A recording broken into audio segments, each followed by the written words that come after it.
जब PSL जैसा बड़ा ब्रांड इन बैटिंग ऐप्स को प्रमोट करेगा तो आम इंसान क्यों नहीं करेगा।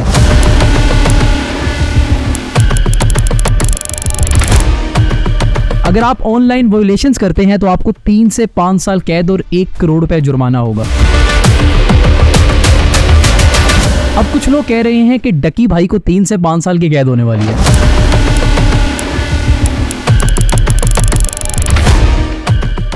अगर बात कसीनो तक महदूद रहती तो वो सिर्फ एक घर की बात होनी थी, लेकिन इस वीडियो के अंदर बताऊंगा कि बैटिंग एप्स आपको किस तरह तबाह कर देंगे।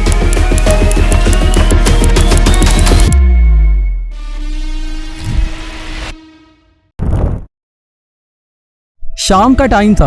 अली अपने कमरे में कंप्यूटर के सामने बैठा था कि अचानक उसको एक एड नजर आती है। बस कुछ क्लिक्स और आप लाखों कमा सकते हैं। शुरू में सिर्फ एक छोटी सी क्यूरियोसिटी थी, एक दो छोटी छोटी जीत, और उसके बाद आहिस्ता आहिस्ता एक्साइटमेंट उसकी एडिक्शन में बदलती गई। पहले तो अली जीतता रहा, मगर आहिस्ता आहिस्ता वो हारना शुरू हो गया और कुछ ही महीनों में उसने अपनी सारी सेविंग्स, अपनी खुशी और अपने रिश्तों को खतरे में डाल दिया। ये सिर्फ अली की कहानी नहीं है, बल्कि हजारों नौजवानों की कहानी है जो पाकिस्तान में इस एडिक्शन का शिकार हो रहे हैं। आज की इस वीडियो के अंदर मैं डकी भाई या रजब भट्ट के ऊपर बात नहीं करूंगा, मैं आपको इस अजीब दुनिया का बताऊंगा जिसे बैटिंग एप्स कहा जाता है। तो ये है the untold truth about betting apps, एक कहानी जो आपकी जिंदगी बदल सकती है।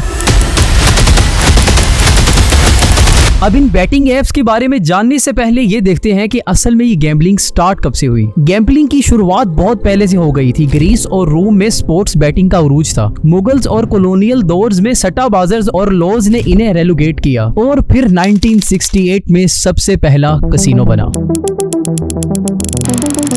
कसीनो असल में कैसा वर्ड से आया है? ये एक इटालियन वर्ड है और इसका मतलब है घर। अमेरिकन हिस्ट्री में गैम्बलिंग एस्टेब्लिशमेंट को सलून कहा जाता था और ट्रैवलर यहाँ एक दूसरे से मिलने आते थे और असल में यहाँ पर गैम्बलिंग किया करते थे। और ओरिजिनल कसीनोज भी इसी पर्पस के लिए बनाए गए थे। बेसिकली कसीनो गेम्स की 3 जनरल कैटेगरीज होती हैं। पहला गेमिंग मशीन्स, दूसरा टेबल गेम्स और तीसरा रैंडम नंबर गेम्स। अब आप ये सोच रहे होंगे कि ये लक का गेम है, जिसका लक अच्छा हुआ वो जीत जाएगा और जिसका लक बुरा हुआ वो हार जाएगा। लेकिन अगर कसीनो के नजरिए से देखें तो कोई भी खेले, चाहे कोई भी जितना मर्जी पैसा लगा ले, आखिर में जीत सिर्फ कसीनो की होती है। अब कसीनो इतनी तेजी से तरक्की कर ही रहे थे कि 2000 में मोबाइल एप्स आ गई और मोबाइल एप्स की वजह से ये गैम्बलिंग जगह जगह पहुंच गई और यहाँ से शुरुआत होती है बैटिंग एप्स की।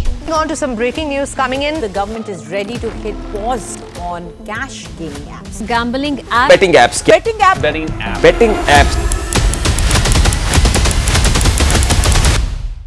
ये एप्स काम कैसे करती हैं? बस फोन उठाएं, ऐप डाउनलोड करें और शुरू हो जाएं। फिर चाहे क्रिकेट हो, फुटबॉल हो या फिर बाइनरी ट्रेडिंग हो, आप सिर्फ उसके ऊपर बैटिंग करते हैं। और ये गैम्बलिंग का नया चेहरा है। पाकिस्तान में ये चीज गैर कानूनी है, मगर इन्फ्लुएंसर और यूट्यूबर्स इसको प्रमोट किए दिखाई देते हैं। नौजवानों को शॉर्टकट्स का ख्वाब दिखाते हैं, मगर असल हकीकत ये है कि 90% लोग हार जाते हैं। सिर्फ कंपनीज और प्रमोटर्स को ही इसका फायदा होता है और वो शुरू में इससे पैसा निकाल लेते हैं। ये एप्स आपको वेलकम बोनस देकर ट्रैप करते हैं और फिर आपको एडिक्शन की तरफ ले जाती है। ऑनलाइन बैटिंग एप्स में भी साइकोलॉजिकल ट्रिक्स सिमिलर यूज होती हैं, जैसे कि इनका एंगेजिंग और ब्राइट इंटरफेस। जैसे आप कुछ जीतते हैं तो नोटिफिकेशन का साउंड, ये छोटी छोटी चीजें हैं जो ऐप आपको एंगेज करने के लिए या एडिक्टेड करने के लिए इन एप्स के अंदर यूज करते हैं। एक्सपर्ट्स तो ये भी कहते हैं कि ये एप्स ना सिर्फ जुआ करवाती हैं, बल्कि ये मनी लॉन्ड्रिंग का भी जरिया है। पैसा मुल्क से बाहर ट्रांसफर होता है इलीगल चैनल से। आप एक चीज गौर करेंगे तो इन सब प्रमोशंस में एक ही चीज दिखाई जाती है कि आप लाखों पैसे कमा सकते हैं, आप करोड़ों पैसे कमा सकते हैं, मगर असल में इन एप्स का मकसद उल्टा होता है, आपके पैसे डुबोना और आपको जितना ज्यादा हो सके गैम्बलिंग का एडिक्टेड बनाना। अब बात करते हैं कि पाकिस्तान के अंदर गैम्बलिंग की सजा क्या है। अगर आप गेमिंग हाउस चलाते हैं तो उसकी सजा 1 साल कैद और 1000 रुपए जुर्माना है।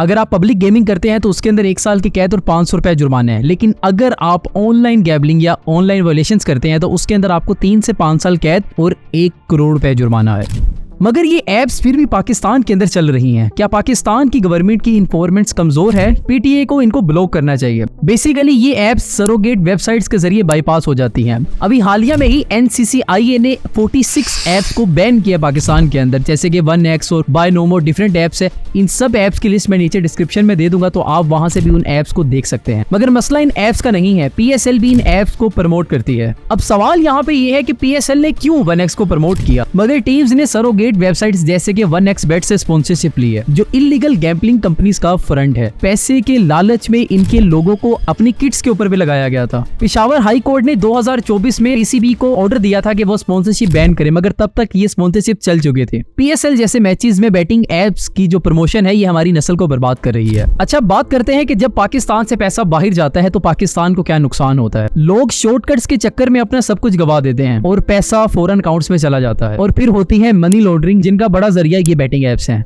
सोचिए, अगर आपने 500 लगाकर 28,000 कमाए हैं तो दैट मीन्स के किसी ने 28,000 गवा दिए हैं। ये जीरो सम का गेम है, चाहे कोई हारे कोई जीते, जीत सिर्फ और सिर्फ इन बैटिंग एप्स की होती है। ये एक ऐसी आदत है जो किसी भी इंसान को लग जाए तो उसका घर भी बिक जाता है, उसकी सेविंग चली जाती है, और वो इस कदर इन बैटिंग एप्स का एडिक्टेड हो जाता है कि उसको सिर्फ यहाँ से पैसे निकालने के अलावा कुछ नजर नहीं आता। हमें इन बैटिंग एप्स के ट्रैप में नहीं आना चाहिए और इनसे जितना हो सके दूर रहना चाहिए। मैंने अभी तक इस वीडियो में जो भी बातें कही हैं वो नीचे डिस्क्रिप्शन में उनके लिंक्स लगा दिए गए, उनके रेफरेंसेस दे दिए गए हैं, तो आप वहां से जाके भी चीजें पढ़ सकते हैं। मेरा मकसद था इन चीजों को आपके सामने लाना, अब फैसला आपका है।